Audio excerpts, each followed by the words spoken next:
जय हिंद दोस्तों, मैं प्रेम नैनीवाल और आज हम चर्चा करने वाले हैं अगले पार्ट पे। दोस्तों चैप्टर चल रहा है बल और गति, अध्याय 9 की हम बात कर रहे थे और जिसमें हमने गति के बारे में पढ़ा है और बल की जो परिभाषा है उसको हमने जाना है। दोस्तों बल की सटीक परिभाषा क्या हो सकती है उसको लेकर भी हमने बात की है और जो गति के नियम है न्यूटन के अनुसार उनकी भी बात हमने की है।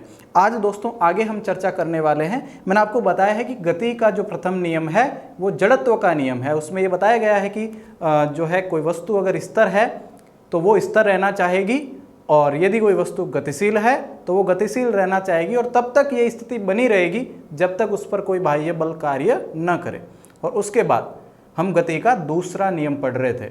गति का दूसरा नियम आपसे ये कहता है कि संवेग में परिवर्तन की जो दर होती है वो उस पर आरोपित बाह्य बल के समानुपाती होती है। यानी कहने का मतलब संवेग को लेकर दूसरे नियम में बात की गई है।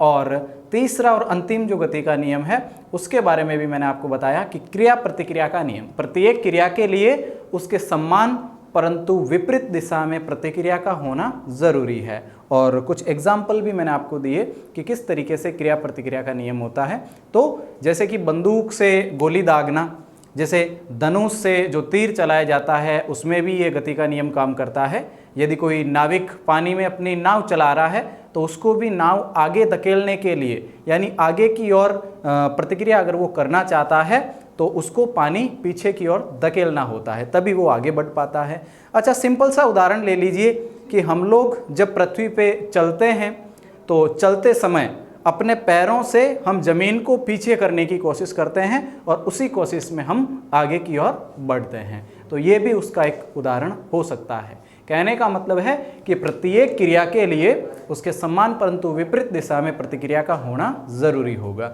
ये गति का तीसरा नियम है।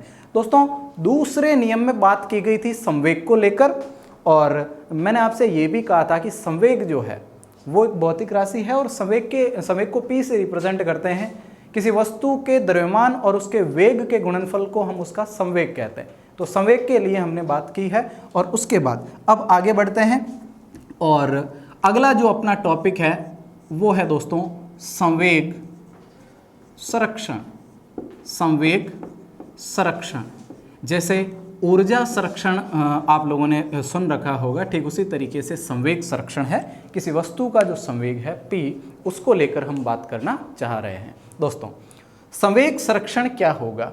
यदि किसी वस्तु का संवेग बदल नहीं रहा है, वो फिक्स है, संवेग में जो परिवर्तन है वो फिक्स है, तो हम कहेंगे उस वस्तु का संवेग संरक्षित है, वो परिवर्तनशील नहीं है, वो नहीं बदल रहा है, फिक्स है। तो ये स्थिति है संवेग संरक्षण की। लेकिन इसके बारे में जो कंडीशन होगी वो किस तरीके से होगी, अपन मान लेते हैं कि माना एक वस्तु या माना किसी m द्रव्यमान की वस्तु, m द्रव्यमान की वस्तु पर बल F के कारण, m द्रव्यमान की वस्तु पर बल लग रहा है F और उसके कारण उसका संवेग P1 से t समय पश्चात P1 से कितना हो जाता है? P1 से P2 हो जाता है। ये लीजिए, मैंने एक छोटा सा हिस्सा माना है। क्या माना है? मैंने मान लिया है कि कोई m द्रव्यमान की वस्तु है और उस वस्तु पर बल F लगने के कारण उस वस्तु का जो संवेग है वो P1 से P2 हो जाता है। उस वस्तु का संवेग P1 से P2 हो जाता है और संवेग बदलने में जो उसको समय लगता है दोस्तों वो समय t लगता है। तो आप जानते हैं कि संवेग में परिवर्तन हम कैसे लिखते हैं। संवेग का मतलब दोस्तों है P और संवेग में परिवर्तन का मतलब है डेल्टा P, संवेग में परिवर्तन। और यहाँ पे मैं आपसे कहूँगा कि संवेग में परिवर्तन की जो दर है नियम के अनुसार हमने कल ये बात की है बल F के लिए। तो दोस्तों बल F लगने के कारण जो संवेग में परिवर्तन हुआ है वो कुछ इस तरीके से हुआ है। यदि अपन इसको और दूसरे रूप में लिखना चाहें तो बल F जो है संवेग में परिवर्तन यानी P2 माइनस P1 बट्टे T, P2 माइनस P1 बट्टे T हो जाएगा।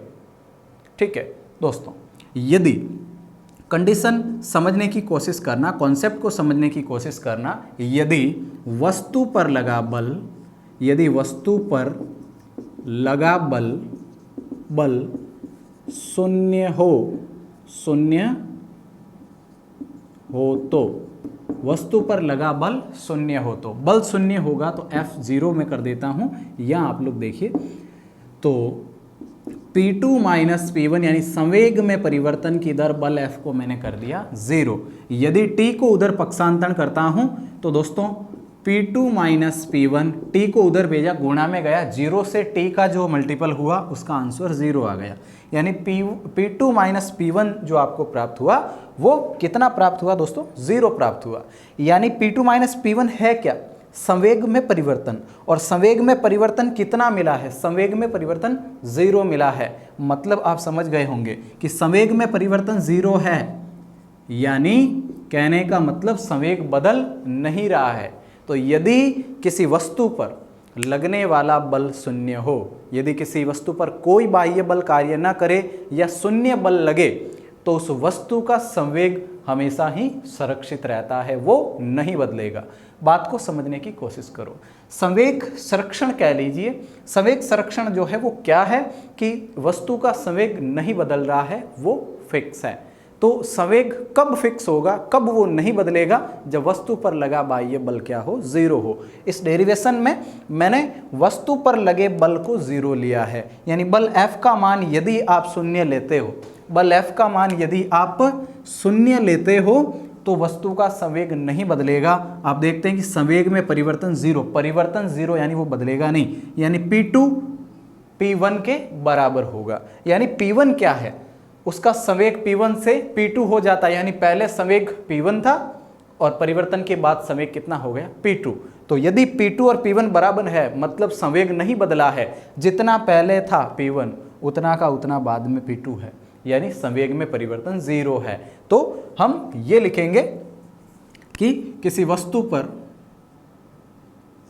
वस्तु का संवेग संरक्षित रहता है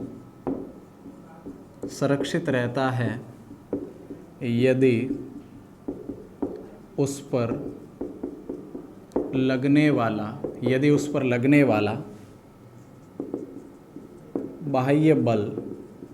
बाह्य बल शून्य हो। बाह्य बल क्या हो? शून्य हो।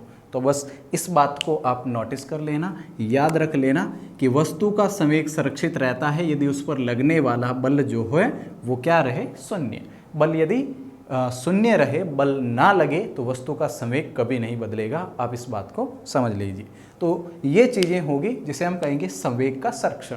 दोस्तों, इस संवेग संरक्षण को हम एग्जाम्पल के माध्यम से भी समझ सकते हैं, उदाहरण के तरीके से हम इसे समझ सकते हैं। कैसे? मैं एक छोटा सा उदाहरण आप लोगों के सामने रख रहा हूं और देखते हैं कि क्या संवेग संरक्षित रहता है वस्तु का या नहीं रहता है। दोस्तों, मैं 2 पिंड मान के चल रहा हूं, 2 छोटे छोटे गोले मान के चल रहा हूं और ऐसा मानते हैं कि वो दोनों गोले परस्पर उनके मध्य टक्कर होती है, परस्पर उनके मध्य टक्कर होती है। और हम ये देखेंगे कि क्या टक्कर से पहले और टक्कर के बाद कोई बल नहीं लग रहा है उन गोलों पे, केवल वो दोनों गोले चल रहे हैं और परस्पर आपस में क्या हो गई? टक्कर हो गई। अब टक्कर लगने के कारण क्या टक्कर से पहले जो उनका संवेग था वही संवेग बाद में है या संवेग में बदलाव हुआ है? ये स्थिति हम जानने की कोशिश कर रहे हैं। तो आपका जो एग्जाम्पल है पहला, उसको लेकर हम बात कर रहे हैं। दोस्तों, मैंने यहाँ पे 2 पिंड माने हैं, 2 गोले माने हैं और साथ में ये भी माना है कि पहला गोला ये वाला और ये गोला दोस्तों मैं मान के चलता हूँ A है और इस गोले का द्रव्यमान m1 है। इस गोले का द्रव्यमान m1 है। मैं इसके साथ एक और गोला मानता हूँ और आपसे ये कहता हूँ कि ये गोला B है जिसका द्रव्यमान m2 है। गोला B है जिसका द्रव्यमान m2 है। द्रव्यमान m1 और m2 मैंने मान लिए। ये स्थिति है टक्कर से पूर्व, टक्कर से पूर्व पहले। अब देखिए, इन दोनों की अगली स्थिति में टक्कर हो जाती है। ये इस तरीके से इनकी क्या हो जाती है, टक्कर, है ना। ये गोला A है और ये गोला B है, इसका द्रव्यमान m1 है, इसका द्रव्यमान m2 है और टक्कर हो जाती है। मैंने कहा कि टक्कर से पहले जो इनका वेग है, टक्कर से पूर्व गोलों का वेग, जिन्हें हम प्रारंभिक वेग कहेंगे, इसका प्रारंभिक वेग u1 है और इसका प्रारंभिक वेग u2 है। u1 u2 मैंने मान लिया। अच्छा, टक्कर के पश्चात, टक्कर हो गई, टक्कर के पश्चात ये गोला A तीसरी स्थिति में और ये गोला आप मान लीजिए दूसरा वाला जिसे मैं कह रहा हूँ B। अच्छा, इसका द्रव्यमान वापस वही m1, इसका द्रव्यमान वो m2, ये ले लीजिए। तो ये A और B दोनों गोले यहाँ पे दिख रहे हैं। चलिए, A व B और टक्कर के बाद जो इनका वेग है, मैं इसका वेग मान लेता हूँ v1 है और इसका वेग v2 है। अंतिम वेग को v से दर्शाते हैं, तो इसका वेग v1 है और इसका वेग v2 है। और दोस्तों ये जो स्थिति है ये है टक्कर के पश्चात। तो यहाँ जो जो चीज़ें आपने देखी हैं बस उनको नोट कर लीजिए एक बार कि माना दो गोले हैं, A व B दो गोले हैं जिनका द्रव्यमान m1 व m2 है, ठीक है, और दोनों का प्रारंभिक वेग क्रमशः u1 और u2 है और टक्कर के पश्चात उनका जो अंतिम वेग है वो v1 और v2 है। ये स्थिति अपन को यहाँ पे लिख देनी है। दोस्तों मैं करने क्या जा रहा हूँ, मैं ये करने जा रहा हूँ कि क्या संवेग इन गोलों का संरक्षित रहेगा या वो संवेग बदल जाएगा। दोनों गोलों में टक्कर होती है, टक्कर से पहले जो इनका संवेग है, टक्कर से पहले जो संवेग है वो संवेग और टक्कर के बाद क्या बराबर रहेगा या वो बदलेगा। बदल जाएगा तो मतलब साफ है कि संवेग संरक्षित नहीं है, और बदलेगा नहीं तो हम कहेंगे संवेग क्या है, संरक्षित है। कहने का मतलब है संवेग को हम यहाँ पे जानना चाह रहे हैं। तो इन गोलों पे दोस्तों विचार करते हैं और साथ में ये लिखते हैं कि माना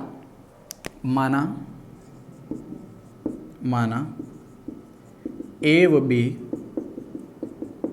दो गोले जिनका द्रव्यमान क्रमशः हमने माना क्या है, m1 व m2 तथा वेग तथा प्रारंभिक वेग u1 व u2 है। प्रारंभिक वेग u1 व u2 है। दोनों के मध्य टक्कर होती है व टक्कर के पश्चात इन गोलों का वेग v1 व v2 हो जाता है। इन गोलों का जो वेग है टक्कर के पश्चात वो v1 और v2 हो जाता है। प्रारंभिक वेग और अंतिम वेग मैंने यहाँ पे मान लिया। दोस्तों यहाँ पे अपन क्या करने वाले हैं, पहले जो संवेग है वो और जो बाद में संवेग है वो उनकी हम तुलना करना चाह रहे हैं। तो दोस्तों मैं यदि आपसे कहूँ कि बल जो F होगा उसकी स्थिति क्या होगी, तो आप कहेंगे संवेग में परिवर्तन की दर। तो पहले संवेग A का अगर मैं बात करता हूँ तो दोस्तों द्रव्यमान इंटू वेग, तो इसका संवेग होगा m1 u1। दूसरे के संवेग की बात करें तो m2 u2 होगा। मैं यहाँ लिख देता हूँ, इसका संवेग की बात करें तो m1 u1 m2 u2। इसके संवेग की बात करें तो m1 v1, इसका संवेग m2 v2, m2 और v2। तो यदि मैं संवेग में परिवर्तन, टक्कर से पहले संवेग में परिवर्तन निकालने की कोशिश करता हूं, तो दोस्तों इन दोनों के लिए संवेग में परिवर्तन, गोला A जिसका प्रारंभिक वेग u1 है और गोला A जिसका अंतिम वेग v1 है, अंतिम वेग माइनस प्रारंभिक वेग वही होगा वेग का अंतर। तो इस तरीके से मैं आपसे कहूँगा कि m1 v1 minus m1 u1 और समय, दर के लिए समय, क्या यही होगा? बिल्कुल यही होगा। भाई पहला जो गोला है उसका संवेग, A का संवेग टक्कर के बाद और ये संवेग, इन दोनों के संवेग में परिवर्तन की दर निकाल रहा है।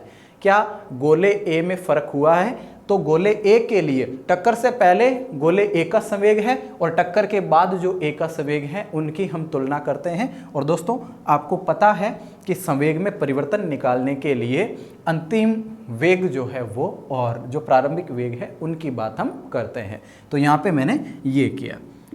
अब यदि मैं यहाँ से m1 कॉमन ले लेता हूँ तो दोस्तों v1 माइनस u1 बट्टे टी ये मेरे पास बचता है। तो ये हो जाएगा यहाँ पर। अच्छा, दूसरी अगली बात मैं करता हूँ और अगला कि गोला जो B है, गोला कौन सा? B, गोला B, इसकी हम बात कर रहे हैं। ये गोला कौन सा था? A, गोला A के लिए। अब गोले B में आप देखो, गोले B में बल जो होगा वो संवेग में परिवर्तन की दर, तो यहाँ B में क्या फर्क पड़ा है? तो B के लिए हम ऐसा कहेंगे कि m2 और v1 माइनस, देखिए यहाँ पे m1 v1 माइनस m1 और u1 हुआ है, तो यहाँ पे m2 v2 माइनस m2 और v2 माइनस v1 कहेंगे, v2 माइनस v1 और बट्टे ये जो आपका है समय t, समय t का मैंने यहाँ पे भाग लगा दिया। तो ये स्थिति है। यहाँ से फिर से m2 कॉमन आया है, तो f is equal to m2 और v2 माइनस u2 है, सॉरी u2 लिखिए आप यहाँ पे, तो यानी प्रारंभिक वेग जिसकी हम बात कर रहे हैं और इस समय t, दोनों ही बहुत आसान यहाँ पे हो जाएंगे। दोस्तों गोले A के कारण, अब जब ये दोनों गोले आपस में टकराएंगे यानी जब टक्कर इनके मध्य होगी तो ये गोला भी इस पर बल लगाएगा और ये गोला भी इस पर क्या करेगा? बल लगाएगा। यानी इसकी जो स्पीड है और इसकी जो स्पीड है, अगर दोनों स्पीड अलग अलग हुई या दोनों अलग अलग होगी तो ये दोनों गोले जाते समय टकराएंगे, ये इस पे बल लगाएगा क्योंकि दोनों के मध्य टक्कर हुई है, तो टक्कर के कारण ये इसके ऊपर बल और ये इसके ऊपर बल लगाएगा।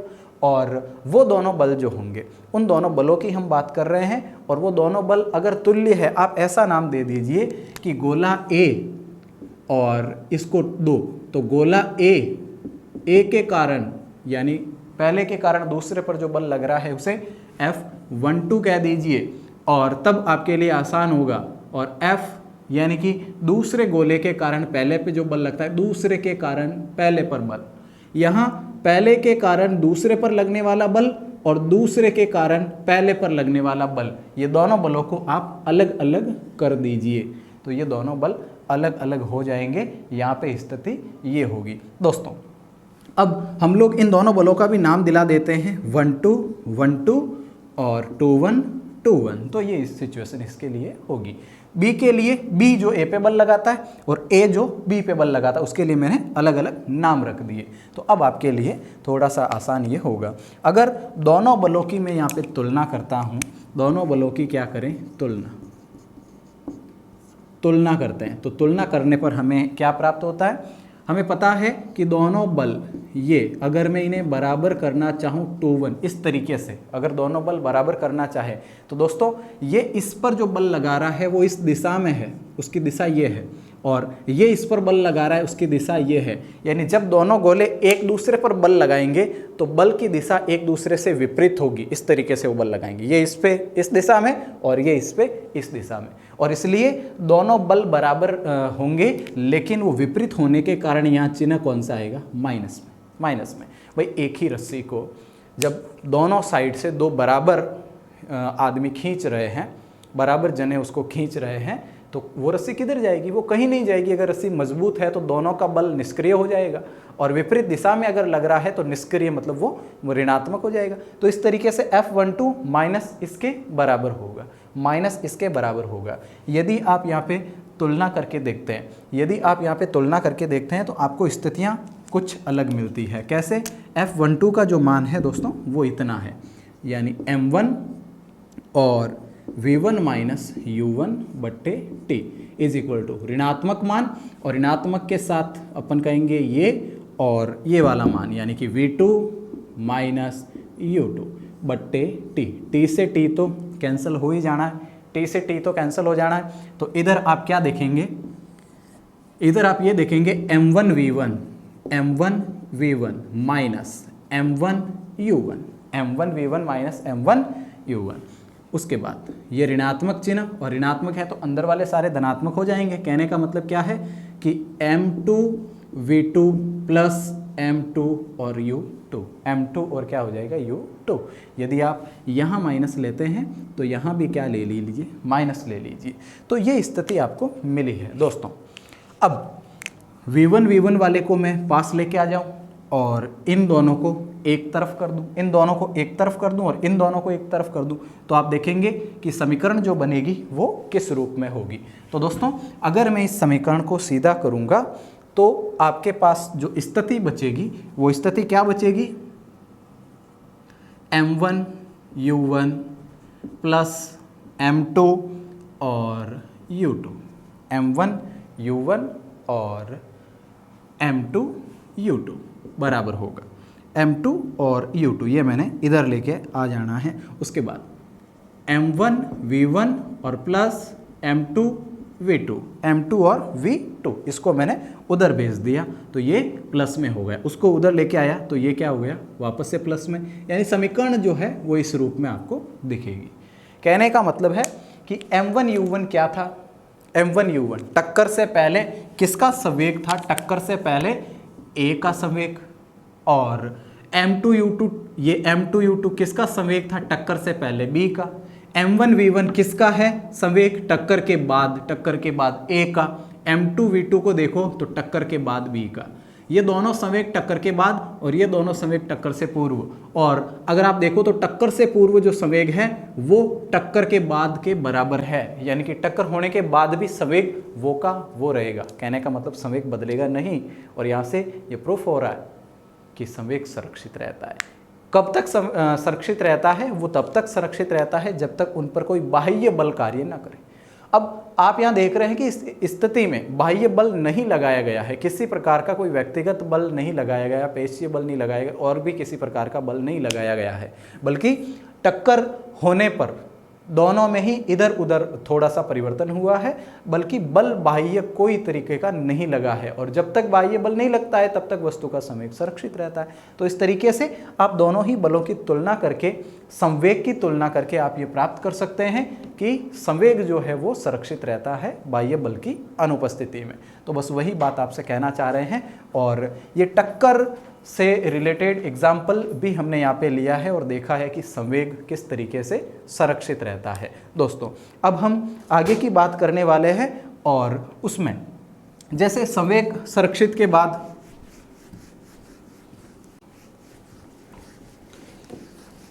बात करते हैं अगले टॉपिक की।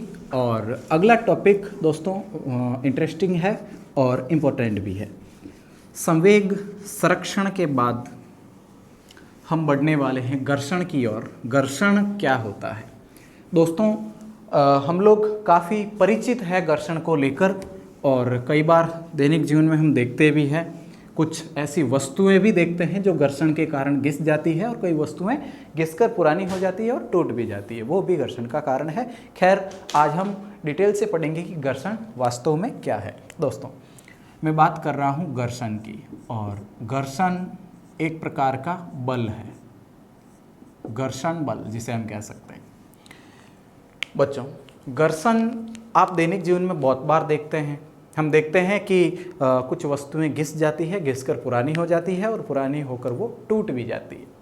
और हम ये भी देखते हैं कि हम जब पैदल चलते हैं, चलते चलते चप्पल हमारे घिस जाते हैं और वो भी पुराने हो जाते हैं।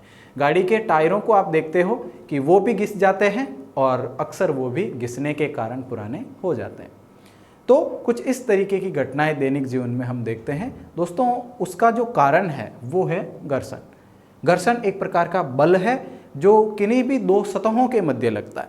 सतहों के मध्य परस्पर गति होने से उन सतहों के बीच एक बल कार्य करता है और वो बल दोस्तों गति का हमेशा ही विरोध करता है, यानी वो गति की विपरीत दिशा में लगता है, गति के विरुद्ध लगता है, वो बल है घर्षण।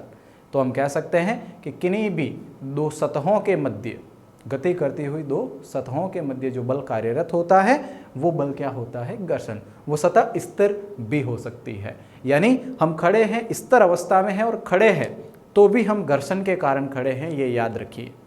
कोई वस्तु है, किसी मेज पर ईंट हमने रख डाली है, वो घर्षण के कारण पड़ी है वहाँ पे। यदि घर्षण का मान शून्य हो जाए, यदि घर्षण का मान शून्य हो जाए तो वो ईंट कभी भी मेज पे पड़ी नहीं रह सकती, हम फर्श पे खड़े नहीं रह सकते, कोई भी वस्तु अपनी स्थिर अवस्था नहीं ले सकती यदि इस घर्षण का मान दोस्तों शून्य हो जाए। लेकिन घर्षण का मान कभी भी शून्य होता नहीं है, हो ही नहीं सकता।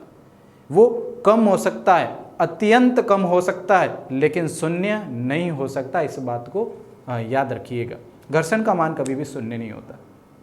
और यदि कभी ऐसी स्थिति आ गई कि जब घर्षण शून्य हो गया तो दोस्तों हमारा खड़ा रहना, बैठना, खाना पीना, सोना, वो सब कुछ नहीं रहेगा, हम खड़े नहीं रह सकते।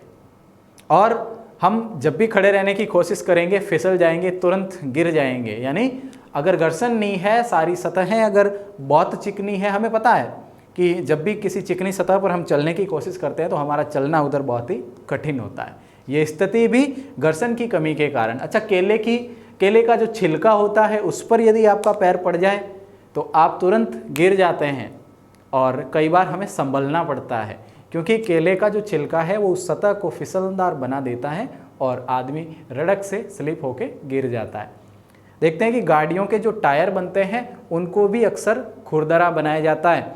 हमारे चप्पल का अगर तलवा देखो आप नीचे से, तो वो तलवा भी खुरदरा बनाती है एजेंसी। वो इसलिए बनाती है कि घर्षण, पर्याप्त घर्षण हो और आप आराम से खड़े रह पाओ और आप आराम से चल भी पाओ। यदि टायर बनाने वाली एजेंसी बिल्कुल उसकी सरफेस को एकदम से क्लियर रखती तो शायद गाड़ी स्लिप आसानी से हो जाती, गाड़ी का चलना मुश्किल होता। तो ये सारी चीज़ें हैं जो घर्षण के लिए है। और घर्षण यहाँ पे बहुत अच्छे से हम समझ भी सकते हैं कि घर्षण एक ऐसा बल है जो दो सतहों के मध्य लगता है और वो गति की विपरीत दिशा में लगता है। ये बात याद रखिएगा। और घर्षण का मान कभी भी शून्य नहीं हो सकता। दोस्तों, ये घर्षण जो है वो हमारे जीवन में ज़रूरी भी है और वो हानिकारक भी है। घर्षण है तो वस्तुएं घिसती है, पुरानी होती है, बाहर फेंकना पड़ता है। गाड़ियों के इंजन, उनके पुर्जे घिस जाते हैं, वो भी इसी कारण से होता है। तो ये सब बातें घर्षण को लेकर है। तो घर्षण के लिए हम ये लिखेंगे कि घर्षण दो सतहों के मध्य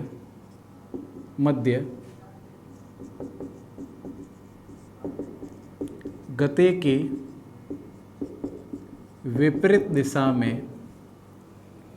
की विपरीत दिशा में लगने वाला एक बल है। दो सतहों के मध्य और गति की विपरीत, सदैव गति की विपरीत दिशा में वो लगेगा, कभी भी उसकी दिशा में नहीं होगा। घर्षण को कम किया जा सकता है, घर्षण को कम किया जा सकता है, लेकिन उसे शून्य नहीं किया जा सकता। दोस्तों, घर्षण को कम कर सकते हैं लेकिन घर्षण को शून्य नहीं कर सकते हैं। दैनिक जीवन में उपयोगी भी है घर्षण और अनुपयोगी भी है, दोनों ही स्थितियां हैं इसके लिए। लेकिन इम्पोर्टेंट क्या है उसकी हम बात करने वाले हैं। और इम्पोर्टेंट है घर्षण के प्रकार। घर्षण के प्रकार दोस्तों, मेन रूप से अगर हम देखें तो घर्षण 3 प्रकार का होता है। मेन रूप से अगर देखें तो घर्षण 3 प्रकार का है, जिसमें सबसे पहला जो है वो है दोस्तों सीमांत घर्षण। सीमांत घर्षण ये सबसे पहला प्रकार का है, पढ़ेंगे डिटेल से कि ये क्या है। लेकिन दूसरा जो है वो है सर्पी घर्षण। सर्पी घर्षण। और तीसरा और अंतिम जो है वो सबसे कम वाला, यानी कहेंगे लॉटनी घर्षण या लॉटनिक घर्षण, दोनों ही बातें एक है। बच्चों, यहाँ सीमांत घर्षण को लेकर हम बात करने वाले हैं। इसके अलावा एक सर्पी घर्षण है और एक लॉटनिक घर्षण है, यानी 3 प्रकार के घर्षण हो सकते हैं। सीमांत घर्षण क्या है? यदि मेज पे कोई ईंट रखी हुई है, कोई वस्तु रखी हुई है, फर्श पे कोई बॉक्स रखा हुआ है और आप उसे धकेलने की कोशिश कर रहे हैं, आप उसे धकेल रहे हैं, हल्का बल लगा रहे हैं, वस्तु गति नहीं कर रही है, और थोड़ा बल लगाया वस्तु गति नहीं कर रही है, और थोड़ा बल लगाया वस्तु गति नहीं कर रही है। लेकिन जैसे ही जो बल आप लगा रहे हैं वो बल उसके बार के तुल्य हो जाएगा, तो तुरंत वस्तु घर्षण वहाँ पे कम होगा और तुरंत वो क्या करेगी, गति करना प्रारंभ करेगी। दोस्तों, यदि कहीं पे कोई वस्तु रखी है और उस वस्तु पर आप बल लगा रहे हैं तो वस्तु आपके द्वारा लगाए गए बल का विरोध करती है, यानी वो स्थिर ही रहना चाहती है। आप इधर से उसे धकेल रहे हैं लेकिन हल्का बल लगाने से वो गति नहीं कर रही है, और थोड़ा बल लगाया वो गति नहीं कर रही है, और बल का मान बढ़ाया फिर भी गति नहीं कर रही है। लेकिन ये वस्तु गति कब करेगी, ये वस्तु गति तब करेगी, हमें पता है कि वस्तु की सतह और इस जमीन की फर्श की जो सतह है उसके मध्य घर्षण बल यहाँ पे काम कर रहा है, और आप जो बल लगा रहे हैं वो बल और जो घर्षण नीचे अपने आप लग रहा है, फर्श की जो सतह है उसके मध्य और इस वस्तु की सतह के मध्य जो घर्षण है वो लग रहा है। यदि आपके द्वारा लगाए गए बल का मान कम है और घर्षण ज़्यादा है तो वस्तु गति नहीं करेगी। यदि आपके द्वारा लगाया गया बल का मान घर्षण के बराबर है तो भी वस्तु स्थिर अवस्था में ही रहेगी, है ना। यदि आपके द्वारा जो बल लगाया गया है, भाई जो बल घोड़ा, बैल या फिर प्राणी जो बल लगाता है उस बल को पेशीय बल कहते हैं, इस बात का ख्याल रखें। तो आप जो पेशीय बल लगा रहे हैं उस पेशीय बल का मान यदि ऐसा हो कि पेशीय बल का मान ज़्यादा हो जाए किससे, घर्षण से, तब वस्तु क्या करेगी, गति करेगी, अन्यथा वो गति नहीं करेगी। तो एक ऐसी सीमा बल लगाने की, एक ऐसी सीमा घर्षण की, एक ऐसी सीमा जिसमें वस्तु गति करना प्रारंभ करती है, घर्षण का स्टेज वहाँ से खत्म हो जाता है ना, वो घर्षण क्या कहलाता है, सीमांत घर्षण। सीमांत घर्षण, वस्तु गति करने ही वाली है, यदि उससे जितना बल आप लगा रहे हैं, यानी ये सिचुएशन, जितना बल आप लगा रहे हैं उससे यदि थोड़ा और अधिक बल आपने लगाया तो वस्तु जो है गति कर पड़ेगी, घर्षण ऑटोमेटिक वहाँ पे नहीं होगा। और घर्षण होता भी है, हालांकि सतह के मध्य तो घर्षण है, लेकिन वस्तु गति कर पड़ेगी, ये आप समझ लीजिए। तो घर्षण की वो सीमा जहाँ से वस्तु गति करना प्रारंभ कर देती है, उसके बाद वो नहीं सह सकती बल को, तो वो सीमा घर्षण की, वो घर्षण वहाँ पे सीमांत घर्षण के रूप में होगा। दोस्तों, सर्पी घर्षण की बात की जा रही है। नॉर्मली जो घर्षण होता है उसे हम सर्पी घर्षण कहते हैं। यदि किसी टेबल पे ईंट रखी है, वो सरक रही है, तो उनकी सतह के मध्य होने वाला जो घर्षण है वो घर्षण सर्पी घर्षण के रूप में होगा।